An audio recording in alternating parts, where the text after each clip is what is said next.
അദ്ദേഹം ധാരാളം കാറുകൾ വാങ്ങിച്ച് ശേഖരിച്ച് കൂട്ടിയിട്ടുണ്ട്. അതിനൊക്കെ ധാരാളം പണം മുടക്കുകയാണ്.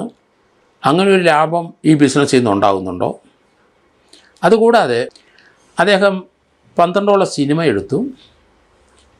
പല സിനിമകളും സാമ്പത്തികമായി പരാജയപ്പെട്ടു എന്നാണ് മനസ്സിലാകുന്നത്. കോടിക്കണക്കിന് രൂപ സിനിമയ്ക്ക് മുടക്കി. കേരളത്തിലും തമിഴ്നാട്ടിലും കർണാടകയിലും ഡൽഹിയിലും ബോംബെയിലുമൊക്കെ സ്ഥലങ്ങൾ വലിയ വിലയ്ക്ക് വാങ്ങിച്ചു കൂട്ടി. അവിടെ ഫ്ലാറ്റ് കൺസ്ട്രക്ഷൻ എല്ലായിടത്തും ഒരേപോലെ നടന്നു. 100 കണക്കിന് ഫ്ലാറ്റുകൾ പണിയുകയാണ് പല സംസ്ഥാനത്തും. പണത്തിൻ്റെ ഒഴുക്ക് അതിശക്തമാണ്. ഇൻകം ടാക്സ് അദ്ദേഹം കൊടുക്കുന്നുണ്ട്. പക്ഷേ ഇൻകം ടാക്സിൻ്റെ ശല്യങ്ങൾ കുറയ്ക്കാനും താൻ കൃത്യമായിട്ട് ഇൻകം ടാക്സ് കൊടുക്കുന്ന വ്യക്തിയാണ്.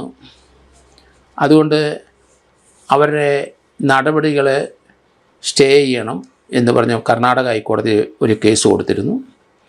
ആ കേസ് അവരുടെ നടപടികളെല്ലാം സ്റ്റേ ചെയ്ത് കുറേ നാൾ മുന്നോട്ട് പോയി.